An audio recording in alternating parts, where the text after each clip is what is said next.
ही सौभाग्यमय दिन प्राप्त हुआ।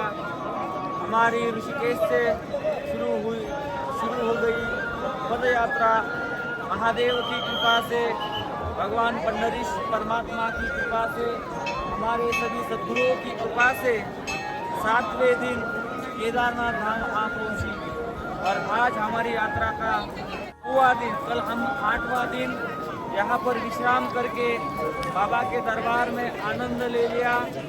आज हमारी आगे की यात्रा, हमारे जीवन का जो दूसरा लक्ष्य है बाबा बद्रीनाथ धाम का, आज यहीं से बाबा केदारनाथ धाम के दरबार से आगे की यात्रा आरंभ करते हैं। नमः पार्वती हर हर महादेव, भगवान की जय, बद्री विशाल की जय। दोस्तों, बड़े ही आनंद के साथ बाबा केदारनाथ धाम के 3 बार स्पर्श दर्शन हो गए और बाबा को जलाभिषेक करने का, घी चढ़ाने का सौभाग्य प्राप्त हुआ। अब उन्हीं की कृपा से आगे की यात्रा यहीं से प्रारंभ करते हैं। चलिए, महादेव की कृपा से हमारा पहला लक्ष्य प्राप्त हुआ। अब उन्हीं के कृपा आशीर्वाद से हम दूसरे लक्ष्य की ओर आगे भगवान के, वैसे तो वो बद्री धाम, विशाल धाम भगवान जी का पहला मुख्य घर है।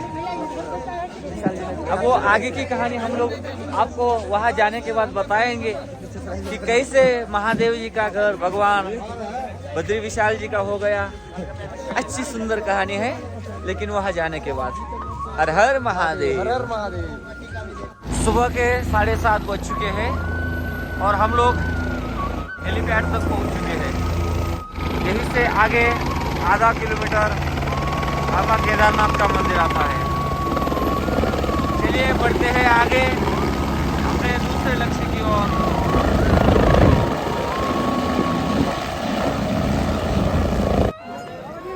घोड़ा खच्चर स्टैंड तक हम लोग पहुंच चुके हैं। अब यहीं से असली ढलान शुरू होती है, लेकिन चढ़ते वक्त जो तकलीफ होती थी वो उतरते वक्त नहीं होगी।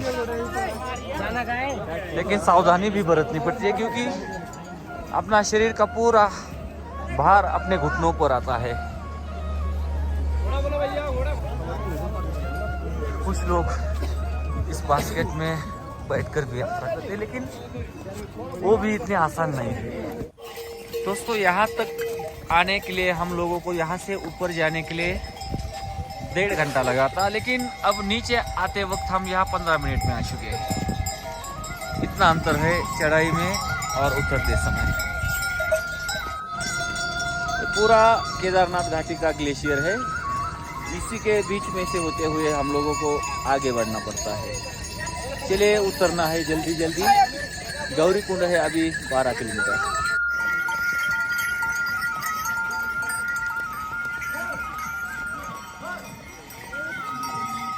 कुछ लोगों की हालत घोड़े पर बैठने से खराब हो जाती है। अब ऐसे बूढ़े चलते हैं और ये हट्टे कट्टे बग्गी में बैठ के चलते हैं। ये गौरी कुंड के बाद 3 किलोमीटर पर ये 2 रास्ते आते हैं, जो एक पैदल चलने वालों के लिए और दूसरा घोड़े खच्चर डोली वाले बग्गी वाले। उस पुल तक 2 साइड से रास्ते चलते हैं।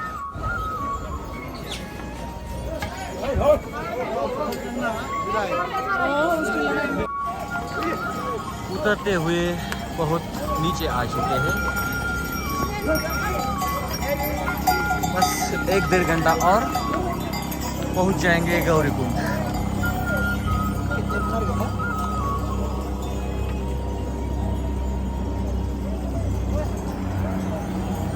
चलिए, गौरी कुंड पहुंच चुके हैं और हमारे युवा खिलाड़ी नहा के स्नान करके ऊपर आ चुके हैं। जय श्री राम। ये आगे गौरी कुंड परिसर है, इसकी महिमा हम आपको आगे जाने के बाद बताएंगे, क्योंकि यहाँ अधिक वीडियो लेना ठीक नहीं है। गौरी कुंड के दर्शन स्नान करके हम लोग आगे यहाँ जो गौरी माई मंदिर है वहाँ पहुँचे। हर गंगे ऊपर केदारनाथ भगवान के दर्शन करके हम लोग नीचे आ चुके हैं और यहाँ गौरी कुंड के दर्शन स्नान करके हमारे पीछे जो माँ गौरी का मंदिर है वहाँ के दर्शन करके अब आगे की ओर बढ़ना है। लेकिन क्या है इस स्थान का महात्म्य? पुराण ग्रंथों में वर्णन है कि माँ गौरी ने अपने सती रूप को त्यागने के बाद दूसरे जन्म में गौरी रूप में आने की, पार्वती रूप में आने के बाद भगवान भोलेनाथ जी को पति रूप में प्राप्त करने के लिए इसी स्थान पर घोर तप किया और तब से इस स्थान में जो तप्त जल का कुंड है उस कुंड को गौरी कुंड कहा जाता है। ऊपर जाने से पहले यहाँ पर स्नान और दर्शन का विशेष महत्व है, इसलिए ऊपर जाने वाले श्रद्धालु पहले यहाँ का स्नान दर्शन अवश्य कर ले। हम लोग रात के समय में जा रहे थे इसलिए पहले यहाँ के दर्शन स्नान नहीं कर पाए। अब जाते समय यहाँ पर माई के दर्शन करके आगे की ओर बढ़ते हैं। नीचे जाते समय जिनको टैक्सी से जाना है उनको यहाँ पर भी लाइन लगानी पड़ती है। ये दोस्तों दोपहर के 2 बज चुके हैं और सुबह 7:30 बजे से शुरू की गई यात्रा बाबा केदारनाथ के दरबार से परसों जहाँ से शुरू की थी वहाँ तक आके पहुँची है। देख सकते हैं यहीं पर हम लोगों ने यात्रा का आरंभ किया था और यही सोनप्रयाग संगम में आके उस यात्रा का समारोह होता है।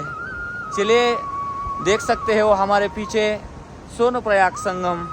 अब आगे की यात्रा कहाँ तक कैसे बढ़ेगी दिखाएंगे आपको आगे के वीडियो में।